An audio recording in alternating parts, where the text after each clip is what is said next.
দুপুর অনুষ্ঠিত হয় আমবাসা বাজার মার্চেন্ট অ্যাসোসিয়েশনের নির্বাচন। সকাল 8টা থেকে শুরু হয় ভোট গ্রহণ প্রক্রিয়া, চলবে দুপুর 2টা পর্যন্ত। এই নির্বাচনের আমবাসা বাজার ব্যবসায়ীদের মধ্যে থেকে 20 জন প্রার্থী দাঁড়িয়েছে। এর মধ্যে 17 জন ভোটের মাধ্যমে কমিটি নির্বাচিত হবে। এই 17 জন প্রার্থীর ভোট গ্রহণের মধ্য দিয়ে সভাপতি, সম্পাদক, ক্যাশিয়ার পদে নির্বাচিত হবে। কড়া নিরাপত্তার মধ্য দিয়ে চলছে ভোট গ্রহণ প্রক্রিয়া।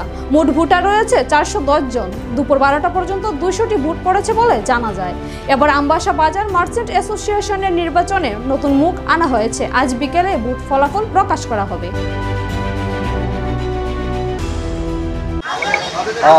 আমাদের যে আজকের যে নির্বাচন সকাল 8টা থেকে শুরু হয়েছে, এখন পর্যন্ত 260-এর মতো গেছে, আরও বাকি রয়েছে 150-র মতো। সেটা হয়ে যাবে আশা রাখছি। আর এই নির্বাচনে একটা বৈশিষ্ট্য হলো আমবাসা মহকুমা প্রশাসনের তরফ থেকে এবার পর্যবেক্ষণে নিয়েছে এই বিষয়টাকে, ভোট কীভাবে হয়, মার্চেন্ট অ্যাসোসিয়েশনে ভোট কী ধরনের হয় না হয় এটা দেখার জন্য আমরা খুব গর্বিত। এবং পুলিশ প্রশাসনও আমাদেরকে যথেষ্ট সহযোগিতা করেছে।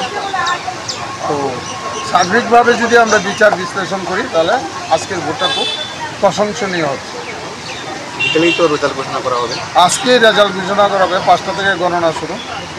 আর ভোট রাত্রে গণনার শেষে 17 জন আবার গোপন ব্যালটে ভোট দিয়ে সেক্রেটারি, প্রেসিডেন্ট এবং ক্যাশিয়ার নিযুক্ত করবে, তখনই সেটা ঘোষণা দিয়ে দেওয়া হবে রাত্রে। ভোট গ্রহণ কতক্ষণ চলবে? হ্যাঁ, ভোট গ্রহণ কতক্ষণ? সকাল 8টা থেকে দুপুর 2টা পর্যন্ত।